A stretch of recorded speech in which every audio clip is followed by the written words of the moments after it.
Bonjour à tous et encore bienvenue dans cette nouvelle vidéo. Je m'appelle Amani Serge et dans cette vidéo aujourd'hui, je vais essayer de répondre à la question pourquoi les compagnies de loterie, de jeux d'argent, de paris font des milliards de dollars chaque année.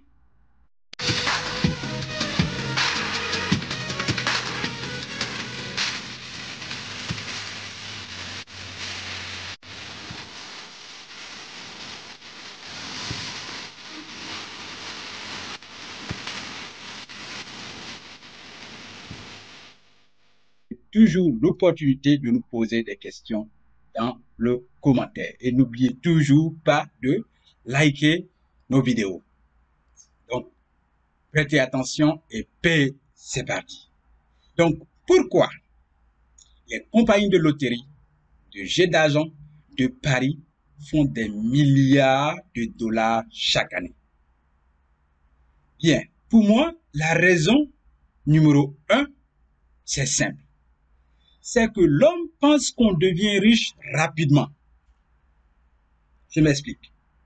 En fait, dans notre tête, dans la tête de l'être humain pense que la richesse se crée de manière rapidement et que devenir riche, c'est du jour au lendemain. Non. La richesse d'avant avec celle de maintenant, ce n'est pas la même chose.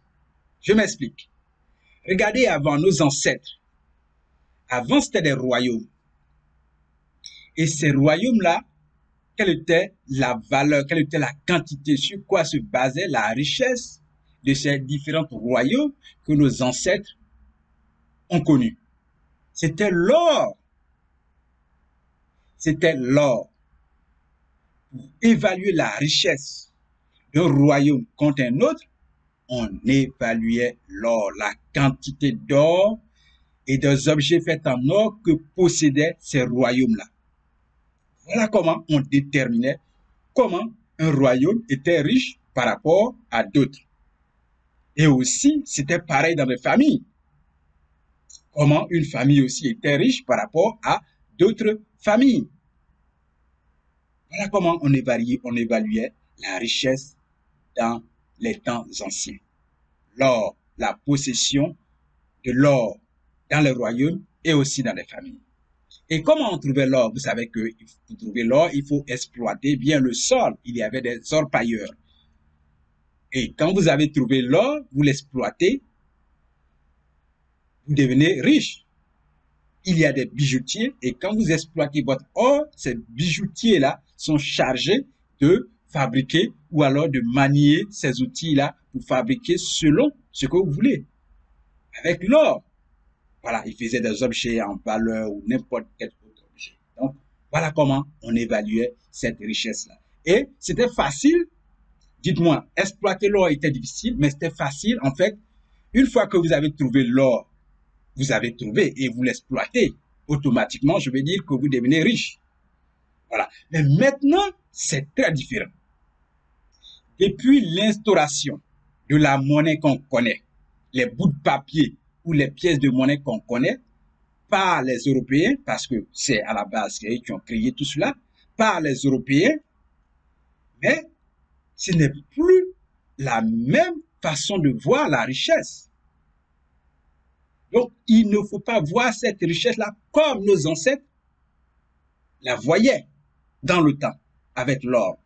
Ici, avec les papiers, les feuilles de papier, laissez-moi appeler ça comme ça, parce que c'est simplement des feuilles de papier que des gouvernements, que des familles ou des hommes, c'est sur ces bouts de papier ou de pièces de monnaie là qu'ils se basent pour maintenant déterminer dans notre société actuelle qui est riche.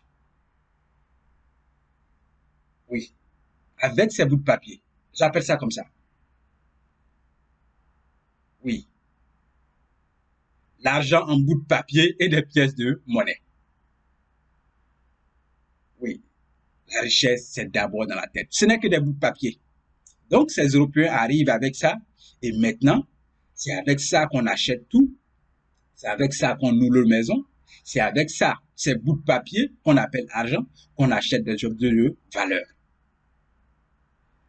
Donc, la monnaie a changé quand nos mentalités n'ont pas changé, en fait.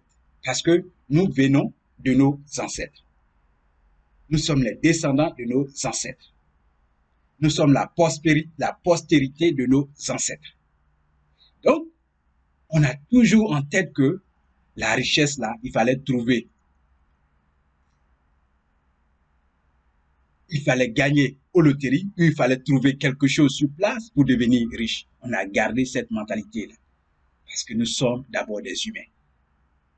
Donc, voici comment la perception de l'homme est créée au fait d'aller toujours, pour lui, jouer à la loterie et devenir milliardaire ou millionnaire dans l'heure d'après ou alors le jour suivant. Vous voyez? Donc, quand je vais jouer, je vais acheter le ticket. Ou alors, quand je vais parier à l'instant T, ou alors quand je vais faire une mise à l'instant T, l'heure d'après, je suis milliardaire. Donc, cette mentalité de trouver l'or que nos parents, nos ancêtres faisaient, ils nous l'ont transmis. Ils nous l'ont transmis. Et nous, puisque on ne peut plus maintenant déterminer des poches d'or dans le ciel comme nos parents le faisaient, maintenant, nous, on voit les loteries, les paris, les jeux d'argent pour pouvoir devenir aussi riche le jour au lendemain. La monnaie a changé sans que notre mentalité ne change. Vous voyez?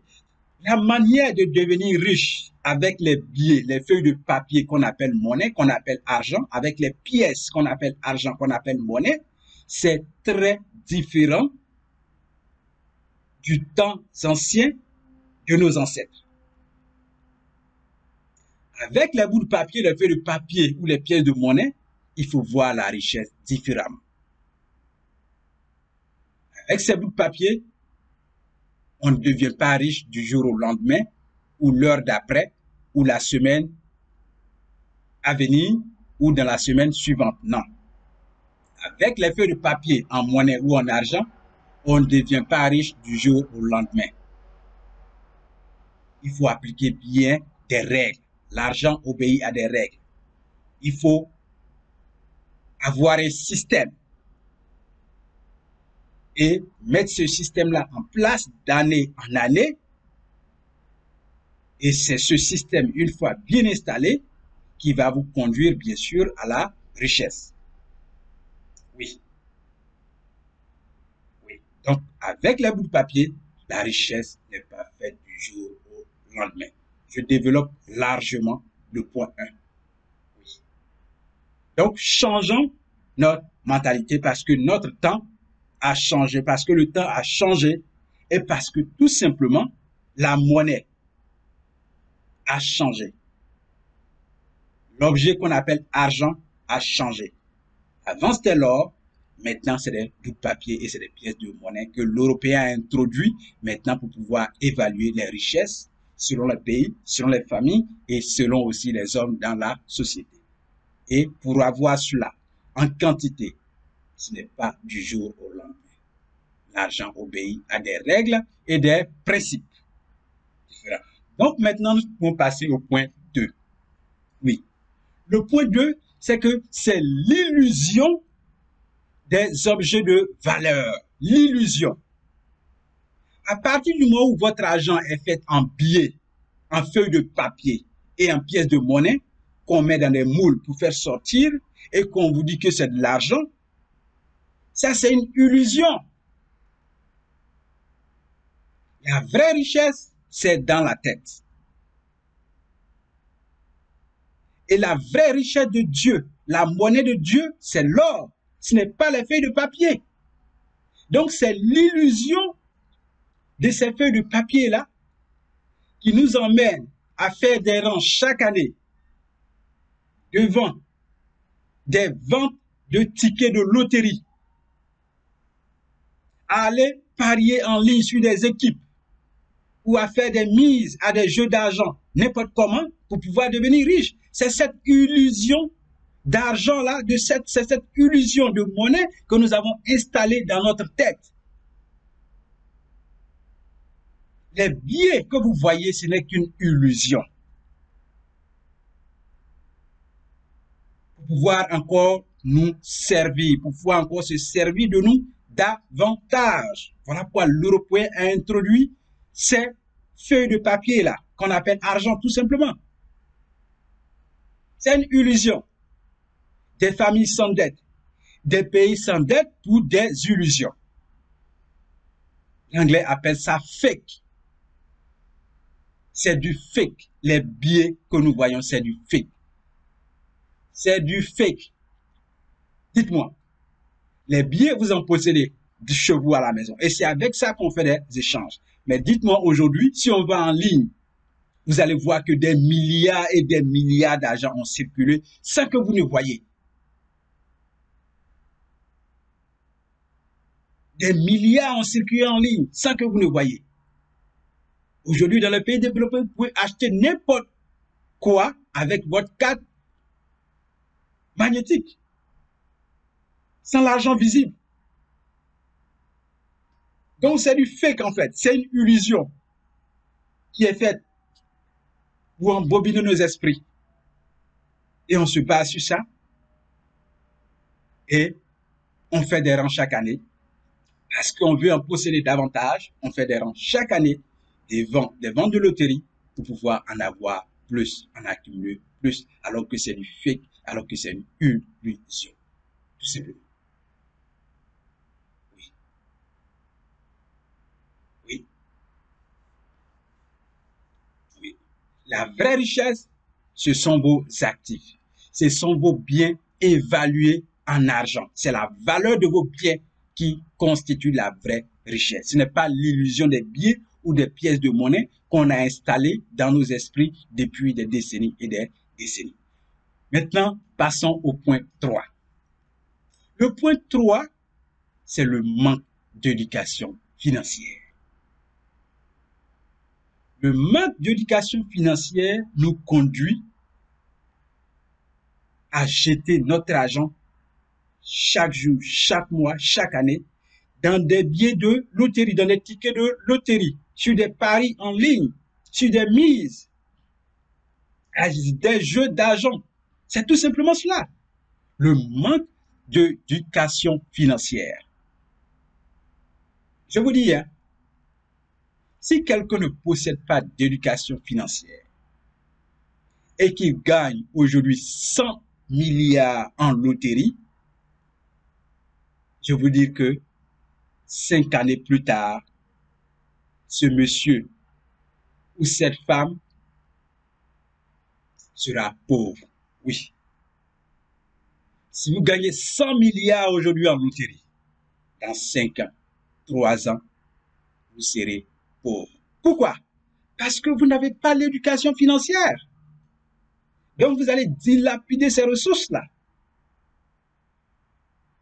La vraie richesse, c'est d'abord l'éducation financière. C'est quand vous êtes éduqué financièrement que vous pouvez manier votre argent, que vous pouvez transformer votre argent dans des valeurs et encore augmenter la valeur. C'est lorsque vous êtes éduqué financièrement que vous pouvez investir consciencieusement.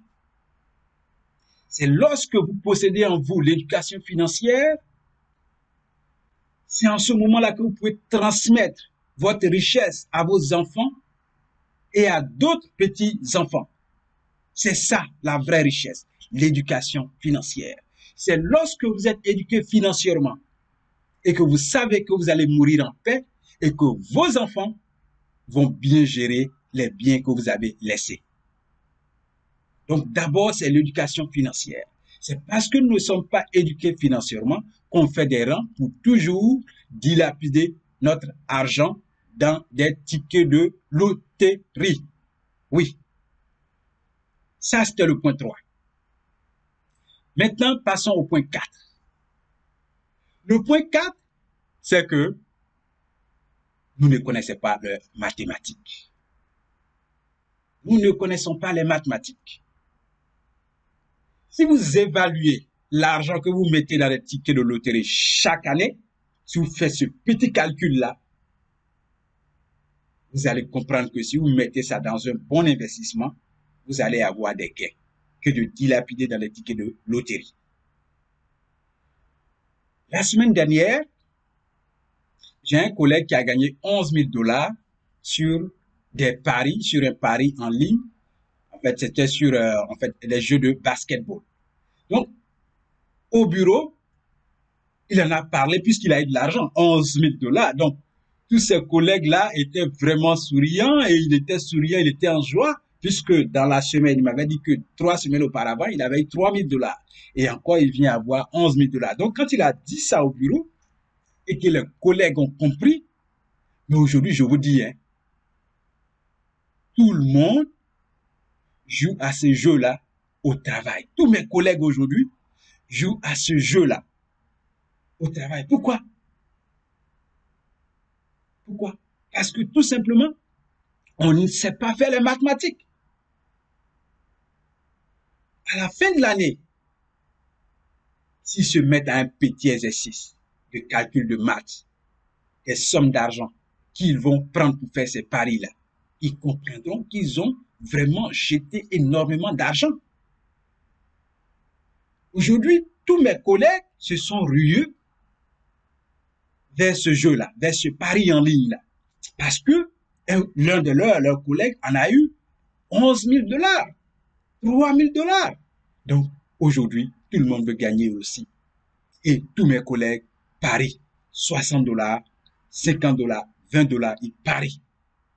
Donc, si ça donnait un petit exercice de mathématiques, ils comprendront les sommes d'argent qu'ils sont en train de gaspiller au lieu d'inverser ça intelligemment. Ça, c'était le point 4. On a des problèmes de mathématiques. Oui. Passons maintenant au point 5. L'envie. Le point 5, c'est l'envie. On envie les autres. Lorsqu'on les voit rouler dans de grosses voitures, lorsqu'on les voit dormir dans de grosses maisons. Mais qu'est-ce qu'on devait faire? On devait leur poser la question, mon ami, comment tu as fait pour avoir ceci? Et comment tu as fait pour devenir cela? Comment tu as fait pour avoir ceci? Voici des questions qu'on devait leur poser. Mais au contraire, on s'assoit de loin et on les envie. On veut posséder ce qu'ils ont. On veut avoir ce qu'ils ont en possession. L'envie nous tue. Donc, l'envie fait que on va jouer à des jeux de loterie juste pour pouvoir avoir l'argent en quantité et faire comme les gens que nous envions, au lieu de leur poser tout simplement la question comment ils ont fait pour posséder leur richesse. Nous, on veut avoir de la loterie, on veut gagner des milliards demain pour pouvoir acheter tout ce qu'ils font et leur ressembler. Et avec les publicités aussi à la télé pour nous capter tout cela, nous, on pense que la richesse, c'est les photos dans les grands hôtels. Nous, on pense que ce sont les photos à la plage. Les gens sont endettés. Ne les enviez pas, s'il vous plaît. Les familles sont endettées. Des pays sont endettés. Ne les envions pas, s'il vous plaît. N'envions pas les autres. Si vous voyez quelqu'un qui possède quelque chose et que vous n'en avez pas, posez-lui tout simplement la question, comment il a fait. Oui, posez-lui la question, s'il vous plaît. Oui. Passons maintenant au point 6. Le point 6, c'est que l'argent est un sujet tabou dans notre société. L'argent est un sujet tabou. Personne n'en parle dans les familles. Personne n'en parle, mais tout le monde veut en posséder. L'argent obéit à des principes, à des règles. Il faut enseigner cela dans des familles. Et il faut en parler. Il faut parler d'argent à nos enfants. Il faut parler d'argent en famille. Il faut discuter d'argent. Il faut parler comment gérer l'argent. Il faut parler de nos budgets. Il faut parler de nos dépenses. Quelles dépenses réduire? Quelles dépenses augmenter? Dans quoi investir? Il faut parler d'argent dans nos familles. L'argent ne doit pas être un sujet tabou. Donc, si l'argent est un sujet tabou dans notre famille et que nous n'en savons rien, qu'allons-nous faire? Tout simplement, nous jouons aux loteries, à des jeux d'argent, nous faisons des paris pour pouvoir en avoir plus. Et puisque les enfants aussi voient nos tickets de loterie traîner dans les salons, que vont-ils faire? Et aussi, ils vont jouer aux jeux de loterie, aux jeux d'argent pour pouvoir en avoir, puisque c'est ce que nous leur avons enseigné. Ils ont vu les tickets d'argent traîner, les tickets de loterie, pardon, traîner au salon. Et en faisant cela, c'est un enseignement que vous leur inculquez. N'oubliez pas que les enfants sont toujours fiers de leurs parents. Ils veulent ressembler à leurs parents. Donc, c'est ce que, au départ, les parents font qu'ils copient, en fait. C'est une éducation. C'est une éducation. Oui. L'argent ne doit pas être un sujet tabou. Donc, comme c'est un sujet tabou, que fait tout le monde? On n'en parle pas. Donc, tout simplement, je vais vers les tickets de loterie et des paris en ligne pour pouvoir en avoir plus. Parlons d'argent à nos enfants, s'il vous plaît. Parlons d'argent. Maintenant, je viens au point 7. Le point 7, c'est l'influence du milieu. L'influence du milieu. Tel que j'ai dit pour mon collègue, qui a gagné 11 000 $. Nous sommes dans un milieu, et le milieu, c'est un milieu de travail, un milieu professionnel. Qu'est-ce qu'il a fait? Il a influencé tout le monde. Au point où maintenant, tout le monde veut gagner à des jeux de loterie. Il a influencé tout le monde. Avec les 11 000 $ qu'il a eu et avec les 3 000 $ qu'il a eu. Aujourd'hui, tout le monde veut aussi gagner 20 000 $, 11 000 $. Donc, dans notre milieu de travail, il a influencé ses collègues. C'est ça le milieu. C'est ça l'influence du milieu. Donc, faites attention à ce qui vous influence. Faites attention à qui vous influence. Méfiez-vous, méfions-nous de notre milieu. Moi aussi, mes collègues jouent, mais au départ, j'avais envie aussi de lui demander mais comment il a fait. Non seulement je lui ai posé la question, il m'a montré comment il a fait, c'est pourquoi je vous en parle. Il m'avait dit qu'il avait fait des jeux de paris en ligne, sur des jeux de basketball, pardon, excusez-moi, sur des jeux de basketball. Mais j'ai jamais joué à ce jeu parce que je possède en moi l'éducation financière. J'ai été éduqué financièrement et je connais les mathématiques. Oui. Donc j'ai évité ce piège-là. Mais il a influencé tous mes collègues et tout le monde aujourd'hui joue à ce jeu. Maintenant, passons au point 8. Le point 8, c'est l'argent facile. Dans la tête de l'humain, dans la tête de l'homme, nous pensons que l'argent est facile. Non, non, non. On ne peut pas avoir l'argent facilement. Tout ce qu'on fait, on l'obtient de manière difficile. Manger n'est pas facile. D'autres mangent et tombent malades. Dormir n'est pas facile.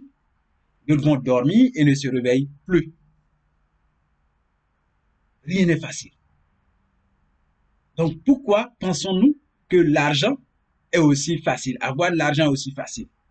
Non, non, non. Rien n'est facile. L'argent obéit à des lois et des principes. Pour l'avoir, il faut respecter les lois et les principes. D'abord, c'est l'éducation financière. Donc, voici le point 8. L'argent facile.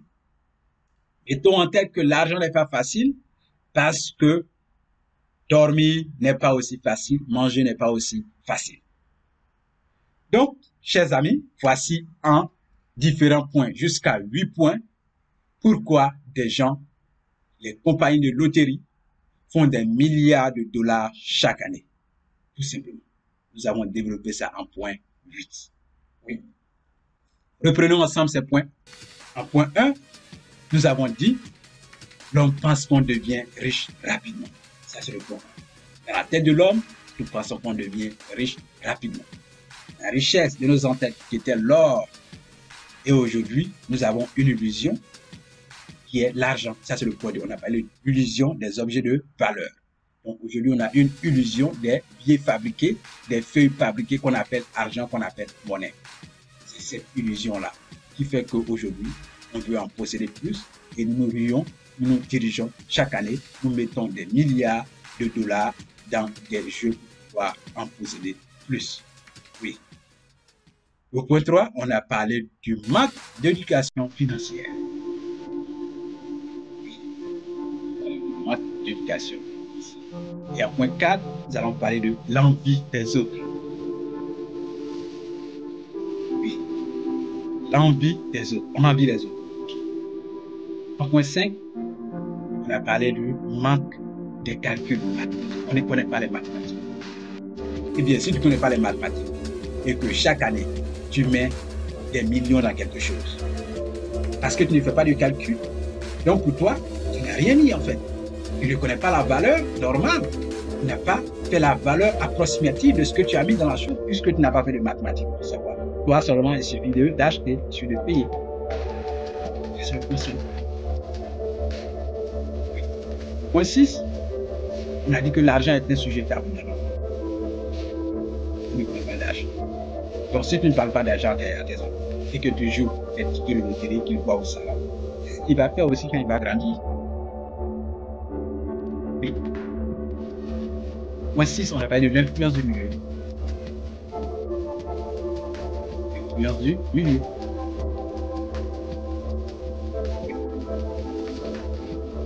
Ensuite, on a parlé de l'argent facile. Nous, l'argent est facile. On guérit facilement. L'envie des autres, on n'en a pas. Au lieu de leur poser la question comment ils ont fait. Or que, il faut leur poser la question. Non, ils ont fait la situation. Cela peut nous mettre sur la bonne voie. Donc, merci à vous d'avoir regardé encore cette vidéo. N'oubliez pas, posez toujours vos questions en commentaire. N'oubliez pas d'aimer la vidéo, de partager. Et à la prochaine dans une autre vidéo. Et bien de choses à notre famille. Que Dieu nous garde.